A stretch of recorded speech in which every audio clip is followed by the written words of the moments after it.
और अब बड़ी खबर आपको देते हैं जो ईरान से आ रहे, जहां पर बंदर अब्बास और एवाज शहर में धमाका हुआ है। दो अलग अलग जगहों पर धमाके हुए हैं। इसमें 5 लोगों की जान जाने की समय खबर मिल रहा है। 5 लोगों की मौत हुई है। ईरान के बंदर अब्बास और एवाज शहर में ये धमाके हुए हैं। 14 लोग ऐसे भी हैं जो घायल हुए हैं। 5 लोगों की जान जाने की खबर है, जबकि 14 लोग घायल हैं। 2 जगहों पर ये ब्लास्ट हुए हैं। धमाके पर इजराइल का बयान भी आया है। इजराइल का कहना है कि इन धमाकों में उसका कोई हाथ नहीं है। इस बीच में आपको यह भी जानकारी देते हैं कि अमेरिका और ईरान के बीच में तनाव है।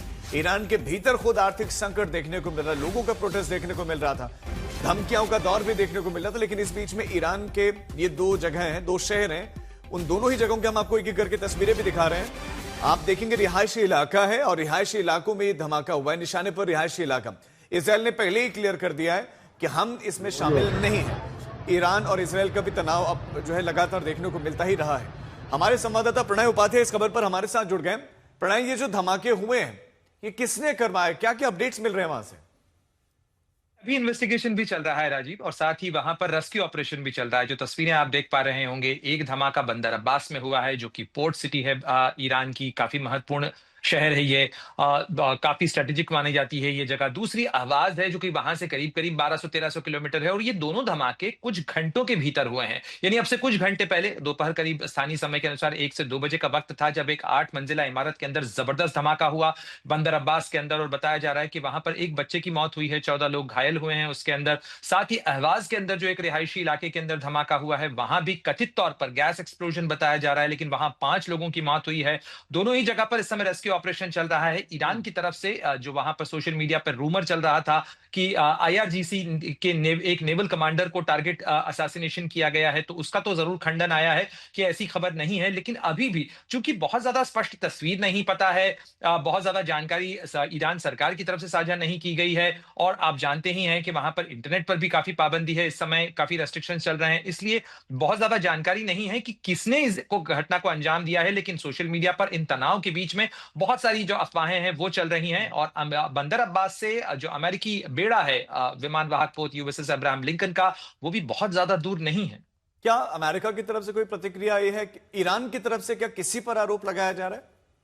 जी, अभी किसी तरीके का कोई आरोप नहीं लगाया गया है, कोई बयान नहीं दिया गया है, केवल ये स्पष्टीकरण किया गया है, क्योंकि ये खबरें चल रही थी कि आईआरजीसी के नेवल कमांडर जो हैं, उनके घर को निशाना बनाया गया है, तो ये टारगेट असैसिनेशन हो सकता है। उन खबरों का जरूर खंडन किया गया है कि ऐसा नहीं है। लेकिन इस घटना के अंदर जो लोग मारे गए हैं, अभी उनको भी पहुंचाया साथ ही जो लोग बचाव कार्य जो है वो चल रहा है, जो लोग घायल हैं उनको अस्पतालों में पहुंचाया जा रहा है। इन्वेस्टिगेशन अभी चल रहा है। प्रारंभिक जानकारी के मुताबिक गैस एक्सप्लोजन बताया जा रहा है, जो स्थानीय मीडिया भी बता रहा है। लेकिन क्या वाकई में गैस एक्सप्लोजन था, या ये गैस एक्सप्लोजन अचानक से 2 जगहों पर कुछ ही घंटों के भीतर अगर धमाके होते हैं, तो ये केवल अनायास संयोग है, या ये वाकई में किसी तरीके के कोई कोऑर्डिनेटेड अटैक है? इस बारे में अभी कोई आधिकारिक पुष्टि ईरान सरकार की तरफ से नहीं की गई है।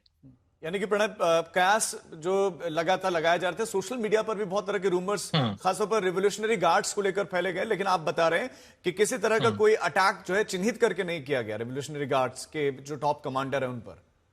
जी, अभी तक तो यही कहा जा रहा है कि टारगेट असैसिनेशन जैसा कोई अटेम्प्ट नहीं है, और ये एक हादसा था, इसे इसे दुर्घटना बताया जा रहा है। लेकिन अभी हमें भी ये इस धमाके के बाद जो छाई धुंध है उसे छटने का इंतजार करना चाहिए, क्योंकि अभी चीजें बहुत इंफॉर्मेशन भी काफी रेस्ट्रिक्टेड है, वहां से स्पष्ट इंफॉर्मेशन नहीं आ रही है। क्योंकि अगर आप केवल अफवाहों पे जाएं, तो अफवाहें तो यहां तक चल रही हैं कि जब धमाका हुआ उसी दौरान एक विमान भी देखा गया हवा के अंदर, और ये ईरानी विमान नहीं था, ये विदेशी विमान था।